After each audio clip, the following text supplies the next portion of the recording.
பால் கொள்முதல் விலையை லிட்டருக்கு 50 உயர்த்தி வழங்க கோரி கோவை பொள்ளாச்சி அருகே உள்ள மாப்பிள்ளைக்கவுண்டன்புதூரில் உள்ள கொள்முதல் நிலையம் முன் விவசாயிகள் பாலை சாலையில் கொட்டி போராட்டத்தில் ஈடுபட்டு வருகின்றனர்.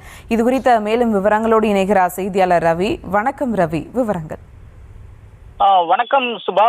தமிழகத்தில் பால் கொள்முதல் விலையை லிட்டருக்கு 50 ரூபாய் உயர்த்தி வழங்க வேண்டும் என்று விவசாயிகள் தமிழக அரசுக்கு தொடர்ந்து கோரிக்கை விடுத்து வந்த நிலையில் சட்டப்பேரவையில் ஊக்கத்தொகை 1 ரூபாயுடன் 3 ரூபாய் உயர்த்தி தமிழக அரசு வழங்கியுள்ளது. இந்த உயர்வு என்பது விவசாயிகள் மத்தியில் மிகப்பெரிய ஏமாற்றத்தை ஏற்படுத்தியுள்ளது. இதற்காக விவசாயிகள் பல்வேறு தரப்பினரும் தங்களது கண்டனங்களை தெரிவித்து வருகின்றனர். இந்த நிலையில் இன்று பொள்ளாச்சி அருகே உள்ள மாப்பிள்ளைக்கவுண்டன்புதூர் பால் கொள்முதல் நிலையத்திற்கு வந்த விவசாயிகள் தாங்கள் கொண்டு வந்த பாலை கொள்முதல் நிலையத்திற்கு வழங்காமல் சாலையில் கொட்டி தங்களது எதிர்ப்பை பதிவு செய்ததால் பரபரப்பு ஏற்பட்டது.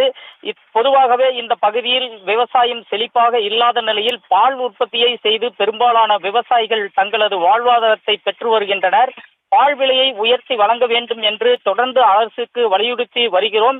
கொள்கை அளவில் உயர்த்தி வழங்குவதாக வாக்குறுதி அளித்திருந்தார்கள். ஆனால் தற்போது மிக குறைந்த தொகையை உயர்த்தி வழங்கியுள்ளது விவசாயிகளுக்கு எந்த பயனையும் அளிக்காது.